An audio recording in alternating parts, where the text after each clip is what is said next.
in all three of these songs, what Marty was asking for was more variety. Okay? And he's talking about more variety in how it's presented. Okay? He's not asking us to change the lyrics of the choreography or anything like that.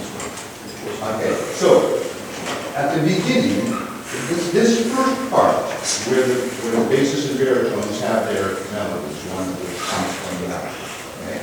This is all about music and the theme, and the theme is that it needs to be as musical as it can be. Okay? It needs to be beautiful. In keeping with how we begin it.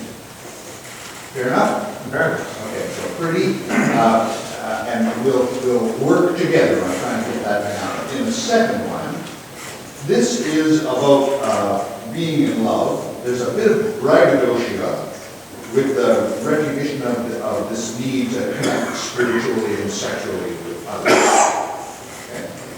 So, this is, maybe I've been here before. Okay? Where have we been? We've been in this room with the girl. Okay? Maybe I've been here before. I know this room. I've walked this floor. I used to live alone because before I knew yet. Okay? So I was thinking, you know, okay? Yeah. I've seen your name on the Marble Arch. Okay? Yeah. So you're not a trophy. Right? I've seen your name on the Marble Arch, but love is not some Pittsburgh. It's cold and very good. I mean, is there anything ever absolutely perfect and easy and smooth as glass when it comes to having a loving relationship? I mean, yeah, some of us have it better than others, right? I mean, I think that's obvious. Hey, marriage is great. I've done it several times. Exactly. You're still happy, Mark. So you understand the flavor of that second verse? Yep. Okay. All right, so the fourth verse is about the Word. And you can take this from quite a religious standpoint, the Word made flesh and all that kind of stuff, but the Word is also means the study of something, the Word about something, okay? Archaeology, ology, logos, the Word about old stuff, okay? Philosophy, the Word about brotherly love, okay? And on and on, okay? I hope that's close enough for you. So here what we're doing is we're talking about the essence of wisdom and the essence of experience. Okay? And what do we say? We say, you say I took the word in vain. I didn't even know.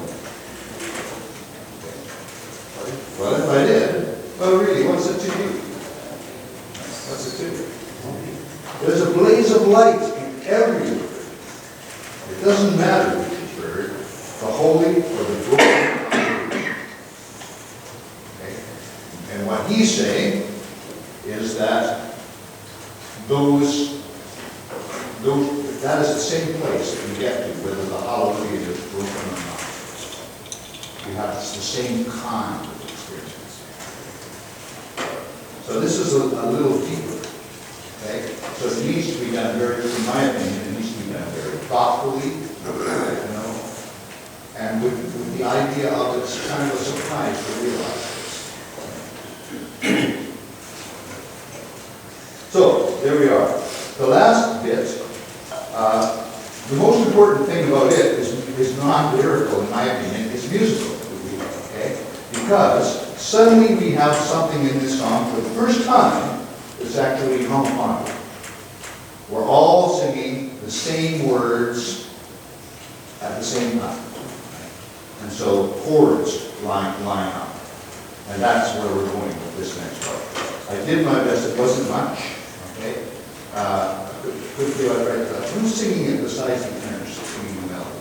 So we have the melody. The tenor has a melody. The melodies. We're all singing the words. My question isn't who's singing the words. My question is who's singing the melody. Yeah.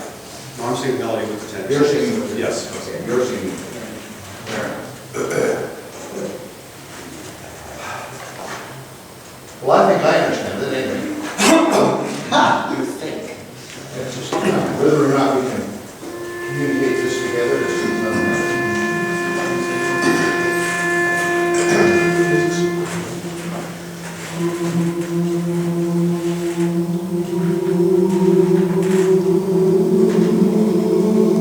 Can you do it once more?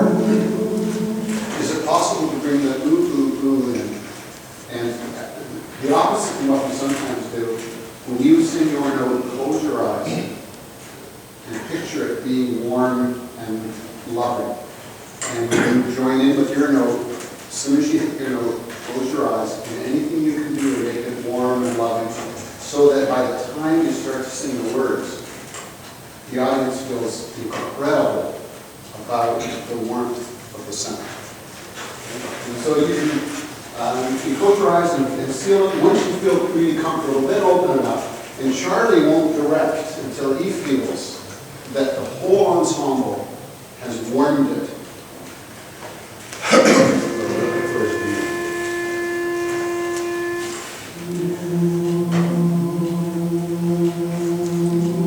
Close your eyes for a little bit and settle in.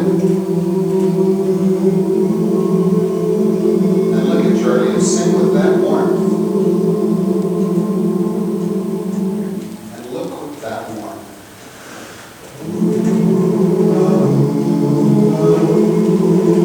I heard there was a secret chord that David played and it pleased the Lord, but you don't really care for music, do ya?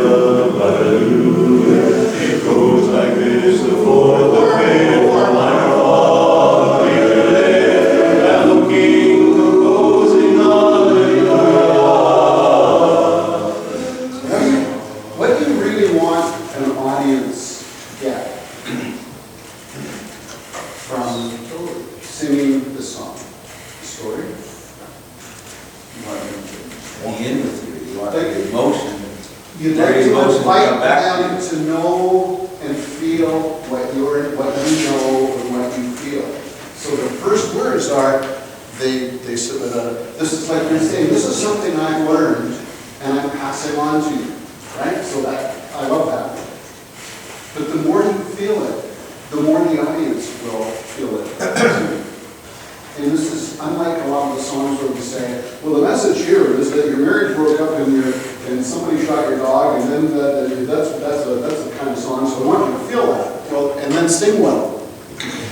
Right? In this one, it's warm. It's nothing but warmth. So if you feel that warmth, and you feel that love, and you feel like this is a message that I would like to pass on, you've had a gift. You've been given a gift, and you're passing that on. You want to hook the audience. What? You want to hook the audience into the song. That's not how I would word it, but if that works for you, go for it. The Wonderment, Wonderment, or? See, I don't believe it's our job as singers, in any kind of singing, to tell the audience what they should think or what they should feel. Or, it's not even so important for us to convince them how you're feeling. It's like, if I say it just right, the judge will give a score and the audience will know exactly what I'm talking about. This is all about how they feel. It's about giving them permission to feel something they don't normally feel. So use tools which are artistic to allow them to be with you. That's exactly right, Paul. I think what we need to do is we need to have the audience with a warm, cozy, fuzzy feeling before the bass is even open their mouth. That's the whole sense of the ooh, it's the sense of me saying, And would when you we're doing our like oohs, we have to do them less mechanically. Absolutely. And that's not something Charlie can direct, but you'll force him to direct it if you don't do what you just did, and if you don't do what you just said, and if your goal is not, from a left brain perspective, yeah, hook them. From a right brain perspective, it's give them the opportunity to experience, make it safe enough for them to experience something. Let's try it.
One reason when I judge contests or even when I watch performances, I sort of do two things at once. I sort of have the analytical thing going on. How do people do that? What are you doing? And the other one's just absorbing and enjoying it. That's the first time, I mean, I tell you, I've heard this song in other settings. It's the first time I ever got what this song's about. It's the first time. And I came in just as you had finished telling them about the poetry part of it and where it becomes the musical part versus the driven thing. But you know, when you get to the point that what you've led, you figure out where you're leading to. If you're leading to the point where an audience, we know people who are very, quote, religious, and some people who are very anti-religious, and a bunch of people in between, right? And they always say, you know, it's like, don't sing songs about religion because people will get all, you know, either bent out of shape or it'll be an unfair advantage, all sorts of stuff. But when you get to the point of saying, the Lord of Song, and everybody gets it, what you're talking about.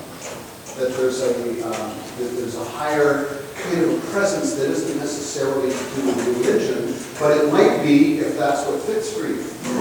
It might be something about human spirit, if that's what fits for you. I heard some guy tell me years ago the difference between spirituality and religion is that religion is a guy who goes to church and thinks about fishing. And spirituality is a guy who goes fishing and thinks about God. Oh, thank you. I got to say that to my wife this summer. I'm But if you look at where the pieces are that lead an audience to, even if they don't sort of technically understand it, to get what you're talking about, the pieces are, I didn't really know the name, but if I did, well, really, what's it to you? It's like, it's kind of like, this is like a mix of common parlance, current day, and an old style way of looking at things. And he basically is not saying that it doesn't matter if the Hallelujah is religious, it doesn't matter if it's a feeling, it's just that by saying certain words and feeling certain feelings, things happen. I summarized it here and I said, I tried, I succeeded, I failed. Yeah. Yet, it was all the human experience and it's a blessing to be part of it. And you don't have to understand it. And that's one of our issues as men and as people. We figure once I understand it, then I will let go of all the technical stuff. But I really must understand it. I must understand. And people say to me when I tell them that, I say, well, you just want to understand it so you can screw with it and manipulate it and do with it as you will. But in fact, this is about life. It's wonderful. Did anybody else feel that was different than it's ever been before? Yeah. And in fact, there were singing issues. Doesn't matter. So what Charlie talked about were those the specific language about the victory march. You know, make sure that we actually hear those lyrics. And then the next piece after that, there's an interesting little lyric in there. I can't remember what it is, but it really is the yin and yang of you know, pain and suffering and glory and all that kind of stuff. Even though all Wrong. Yeah. I tried to touch. I told the truth. I didn't try to fool you. And even though it all went wrong, yin and yang.